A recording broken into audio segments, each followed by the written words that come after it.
Coming back to సాధన స్వామి, ఆచార్య అనుగ్రహం పనిచేస్తుందా, విశ్వాసం ఎక్కువ పనిచేస్తుందా స్వామి? ఆచార్య అనుగ్రహం ఉంటే విశ్వాసాన్ని కూడా బలాన్ని ఇవ్వగలుగుతారు ఆయన. విశ్వాసం లేకున్నా ఆచార్య అనుగ్రహం పనిచేస్తుంది. కానీ ఇప్పుడు ఒక ఇనప మొక్కను తీసుకుని దాన్ని మనం కార్వ్ చేసి అందులోంచి ఒక అద్భుతమైనటువంటి ఒక శిలని, ఒక మూర్తిని తయారు చేస్తున్నాం. దానికి ఏముంటుంది? విశ్వాసం. నీళ్ళ తయారు కావాలి అని ఉంది, చెక్కేవాడిలో నేర్పడతాను ఉంది, వాడు చెక్కాడు. అట్లానే ఆచార్యులు అనేటటువంటి ఒక తత్వం తన అనుగ్రహంతో మనలో యోగ్యత లేకపోయినా మనకి కావలసినటువంటి స్థితిని లభింపచేయగలగచ్చు. ఇప్పుడు ట్విన్ టవర్స్ని వాళ్ళు పడగొట్టారు కదా స్వామి, టెర్రరిస్టులు. వాళ్ళు జిహాద్ అని నమ్ముతున్నారు. ఇది చేయడం ద్వారా అల్లాకి మేము దగ్గర వాళ్ళం అవుతాము, మేము అల్లా దగ్గరికి వెళ్తాము అని నమ్మి చేశారు ఆ పని. ఆ నమ్మకం వాళ్లకు పనికి వస్తుందంటారా? అది పనికిరాందే. అంటే నిష్కారణంగా ఒకడికి హింస అనేటటువంటిది ఎప్పుడు కూడా మన వైదిక సంప్రదాయంలో లేనే లేదు. నిష్కారణంగా ఎవడికి హింస కలిగించినా అది నేరమే అవుతుంది. అది నిష్కారణంగా. ఇప్పుడు ఒక పరిపాలకుడు ఒకడికి దండన విధిస్తాడు, తప్పు చేస్తే మరణదండను విధిస్తాడు. అది వాడి నియమం. వాడు దాన్ని చేసి తీరాలి, వాడికి అవతల వాడి యొక్క దోషాన్ని బట్టి. కానీ నిష్కారణంగా ఎవరిని హింసించడం అనేటువంటిది మన వాళ్ళు ఎప్పుడు ఒక గడ్డి పరచని కోసినా, మన రామానుజులో ఒక శిష్యులు ఒక ఆయన ఉండేవారు, కూరేసులు అంటారు వారిని, కూరతాళ్వాన్ అని అంటారు. ఆకు కోసాడు ఆయన ఒకనాడు తెలియక. దాంట్లోంచి ఆ నీటి బిందువులు జారడం ప్రారంభం చేశాయి. శాప్ అంటాం కదా మనం, ఆ అరిటాకులు కొయ్యగానే దాంట్లోంచి నీళ్ళు వస్తాయి. సో అలాగ రావడం గమనించి, అయ్యో నేను ఏడిపించానే, నేను ఎంత కష్టం వచ్చిందో నీకు. ఇది వారి భావన. అంటే నిష్కారణంగా ఎప్పుడైనా వీళ్ళకి తెలియకపోయిందా ఏదైనా ఒక హింస ఎవరికైనా జరిగినా దానికి హృదయం నొచ్చుకుని దానికి ఎన్నో రకాల ప్రాయశ్చిత్తాలు చేసుకునేటటువంటి వ్యక్తిత్వం మనకి మన గ్రంథాల్లో కనిపిస్తోంది.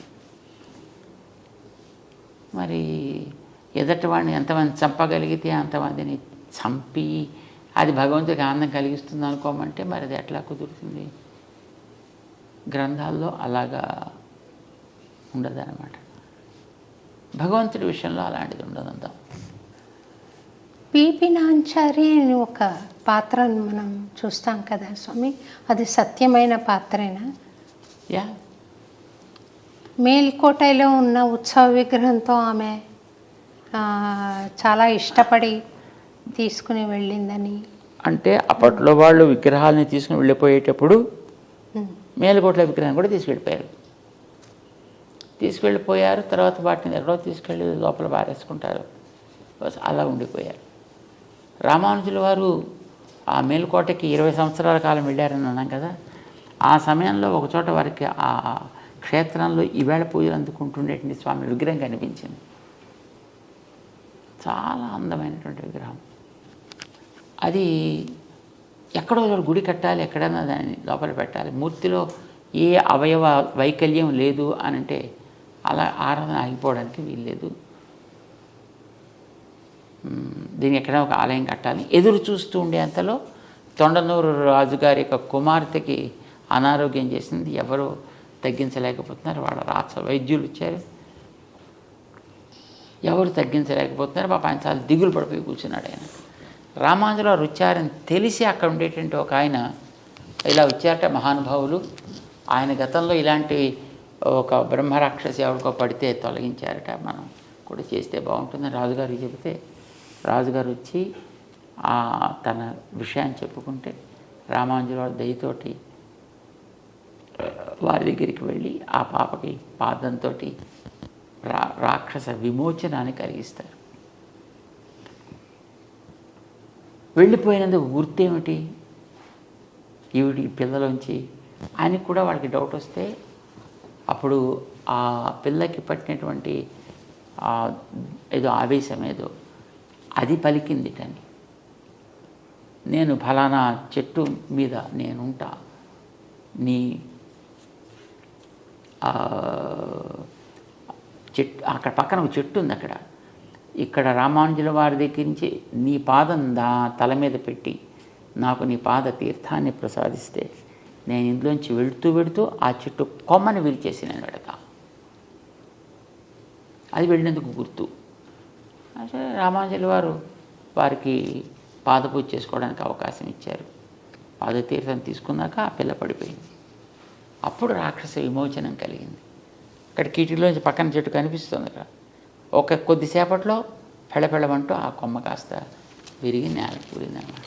సో నిజంగా అప్పుడు వెళ్ళింది. అప్పుడు ఈయన శిష్యులు అయ్యారు, ఆలయం కట్టించారు. ఇప్పుడు రాజుగారి శిష్యులు అయ్యారు కనుక ఇప్పుడు ఆయన కట్టమంటే కడతారు, కట్టించాడు. ఉత్సవ విగ్రహాలు పెట్టాలి, ఎక్కడున్నారంటే తెలియలేదు. కానీ ఉత్సవ విగ్రహాలు ఇదివరకు పెట్టుకునే కిరీటం అయితే మా ట్రెజరీలో ఉంది అని చూపించారు, వజ్ర కిరీటం. మరి కిరీటం ఉన్నప్పుడు ఆరాధన మూర్తులేరి అంటే తీసుకెళ్ళిపోయారు, మనం ఏం చేయలేము. అప్పుడు వాటిని తీసుకొద్దాం, మనం వెళ్ళి అడుగుదాం, మన దేవుడిని మనకి మనం అడుగుదాం అని రామానుజుల వారు అక్కడికి వెళ్ళి వారి దగ్గర తీసుకొస్తారు ఆ విగ్రహాలని. మేలుకోటలో జరిగింది ఇప్పుడు ఈ సన్నివేశం. ఆ రకంగా వాళ్ళ దగ్గర నుంచి వెళ్ళిపోయినటువంటి విగ్రహాలు మళ్ళీ తీసుకొని రావడం, తీసుకొచ్చి ఇక్కడ ప్రతిష్ఠ చేసినప్పుడు ఆ వీడి దగ్గర ఉండే వజ్ర కిరీటం, ట్రెజరీలో ఉండే కిరీటం పట్టుకొచ్చి పెడితే కరెక్ట్గా మ్యాచ్ అయింది. సో అప్పటి నుంచి ఉత్సవమూర్తులు అక్కడ వేరే ఒక సన్నిధిలో ఉంటూ ఆరాధన అందుకుంటున్నారు. సో మేల్కోటలో ఉండేటప్పుడు వారు ఇట్లాంటి దోషాన్ని తొలగించి మళ్ళీ అక్కడ పునః ఆలయాన్ని పెట్టారనమాట. అక్కడ దానికి ఆ వజ్ర కిరీటాన్ని అక్కడ సమర్పణ చేశారు. అక్కడ బీబీ నాంచారి ఆ పిల్ల ఇది ఆ సుల్తాను దగ్గర ఎవడైతే తీసుకెళ్ళిపోయాడో వాడు అక్కడెక్కడ వారేశాడు. వాడు అందులోంచి ఏరు తెచ్చుకొని ఆ పిల్ల తన రూమ్లో పెట్టుకుంది. ఆ పిల్లకి ఆ మూర్తి చాలా అందంగా నచ్చింది, ఇంట్లో పెట్టుకుంది. రామానుజుల వారు వెళ్ళినప్పుడు ఆ సుల్తాన్ దగ్గరికి వెళ్ళారు. అప్పుడు ఢిల్లీ సుల్తాన్ దగ్గరికి కొంతమందిని తీసుకుని వెళితే వాళ్ళంతా శుభ్రంగా ద్వాసవర్ధ పుండాలు పెట్టుకుని కోటకు చుట్టూ తిరుగుతుంటే యుద్ధం కోసం వచ్చిన వాళ్ళు లేరు, కానీ పెద్ద సైన్యం గింజంతో వచ్చారు. అంటే దాని మీద ఎంక్వైరీ చేస్తే మేము వచ్చింది రాజుగారి దర్శనం కోసం. వెంటనే సరే లోపలికి రమ్మన్నారు. సో లోపలికి వచ్చిన తర్వాత వాళ్ళు ఈ సన్నివేశం చెప్పారు. మా దేవుడు మీ దగ్గర ఉన్నాడు, మాకు ఇప్పిస్తే తీసుకుని వెళతామండి. ఆ పిల్ల తన రూమ్లో పెట్టుకుందా. రామానుజుల వారు దేవుడిని ఇప్పించమంటే ఆ సుల్తాన్కి నవ్వు వచ్చింది. దేవుడు అంటే అన్నీ తెలిసినవాడు, అన్నీ చేయగలిగినవాడు కదా దేవుడు. ఇక్కడ మా దగ్గర ఎలా ఉంటాడు? ఇక్కడ నిజంగా నువ్వు దేవుడిని అనుకున్నట్టయితే మరి నువ్వు పిలువు, వస్తే తీసుకెళ్ళండి అంటే మేము పిలిస్తే ఆయన వస్తే మాకు మీరు అవకాశం ఇస్తారా? బ్రహ్మాండంగా మీకు కావాల్సిన సౌకర్యాలన్నీ చేస్తాయి. ఏం కావాలంటే మీరు చక్కగా తీసుకెళ్ళచ్చు, మొదలు ఎవడు మనం అడ్డకుండా ఉండేటట్టు చూసుకుంటా. యేషూర్ రామానుజులకి అప్పుడు సభలో కూర్చుని సెల్వ పిళ్ళాయి వారీర్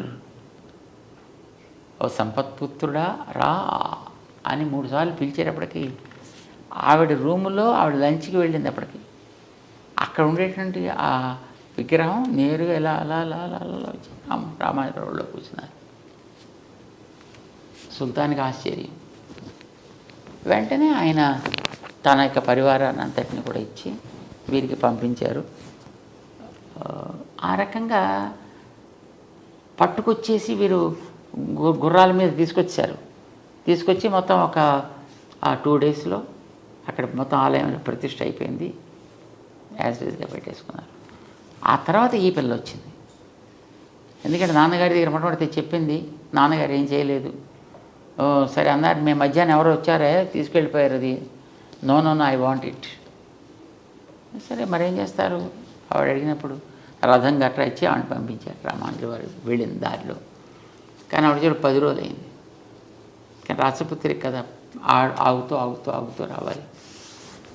సరే వచ్చింది. గుళ్ళో దేవుడు తాను ఆరాధన చేసుకునేటువంటి, తను ప్రేమించినటువంటి ఆరాధన కాదు, వాడికి ఆరాధన ఏం తెలుస్తుంది, తను ప్రేమించిన వ్యక్తి ఎదురుకుండా ఉన్నాడు అక్కడ, వెళ్ళి ఒకసారి నేను తెచ్చేసుకుంటా అన్నట్టుగా అటుపక్కకి వెళ్తే ఆపేశారు. దీన్ని దాటి వెళ్ళడానికి వీల్లేదు. ఏం చేయాలి అప్పుడు? ఆ పిల్ల ఆ మాట తట్టుకోలేక, నేను ఇన్ని రోజులు నా రూమ్లో పెట్టి హాయిగా ఆడుకుంటూ ఉండేటటువంటి, ఆవిడ దృష్టిలో అది బొమ్మే కావచ్చు, కానీ she was so attached to that. దాని దగ్గరికి వెళ్ళకపోయేటప్పటికి అక్కడే దుఃఖంతో కూలిపోయినది, చనిపోయింది. అప్పుడు రామానుజుల వారి తర్వాత తెలిసిన సమాచారం, ఈ పిల్ల ఇంత భక్తి, ఇంత శ్రద్ధ, ఈ విగ్రహం ఆవిడకి సంప్రదాయం తెలుసా తెలియదా అది వేరే విషయం, ఇవన్న వచ్చునా రాదా అనేది వేరే విషయం, కానీ దట్ వే ఇన్వాల్వ్డ్. ఇది చూసి రామానుజాచార్యుల వారు ఆమెకు కూడా సాక్షాత్తు లక్ష్మీ అంశ లేకపోతే ఇంత ప్రేమ ఉండదు కనుక ఆవిడ కూడా లక్ష్మీలాగా ఆరాధనలు జరగాలి అని అక్కడ ఏర్పాటు చేసి పెట్టారు. అక్కడ మేల్కోటలో ఉందా? మేల్కోటలో ఇప్పుడు బీబీ నాంచియార్ అంట. ఎందుకు స్వామి అది హైలైట్ అవ్వలేదు? ఇప్పుడు ఉన్న ఈ మత విద్వేషాలు తగ్గుతాయి కదా. వాస్తవాలు చెప్పడానికి కూడా కొంతమందికి ఇష్టం ఉండదు, జనాలంతా కలిసిపోతే కూడా ఇష్టం ఉండదు, కలిసిమెలిసి తిరుగుతుంటే చూడబుద్ధి అవ్వదు. వాళ్ళ రొట్టి బాగా వేగాలి అని అంటే వీళ్ళు కొట్టుకుంటూ ఉంటే వాళ్ళకి they have their own activities continue.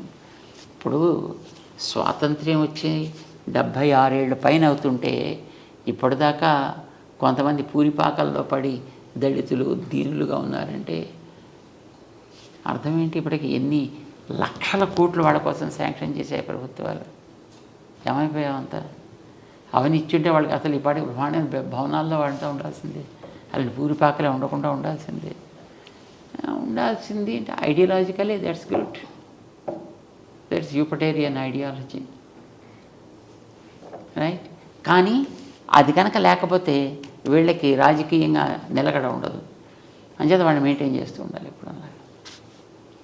ఒక చిన్న భక్తురాలిగా నేను ప్రచారం చేయొచ్చా స్వామి ఆ కథ? చక్కగా చేయాలి. మన ప్రైమ్ మినిస్టర్ గారే చెప్పారు రామానుజుల విగ్రహాన్ని ఆవిష్కరించడానికి వచ్చినప్పుడు. ఇక్కడ వచ్చి చెప్పారు కానీ అన్ని చోట్ల చెప్పాలి కదా. అన్ని చోట్ల అవసరం ఎక్కడ వస్తే అక్కడ చెప్తారు, దానికే ఉంది. ఇప్పుడు రామానుజుల వారి స్టాంప్ రిలీజ్ చేశారు ఢిల్లీలోనే, వారి భవనంలోనే చేశారు, బ్రహ్మాండంగా చెప్పారు అప్పుడు దాని గురించి.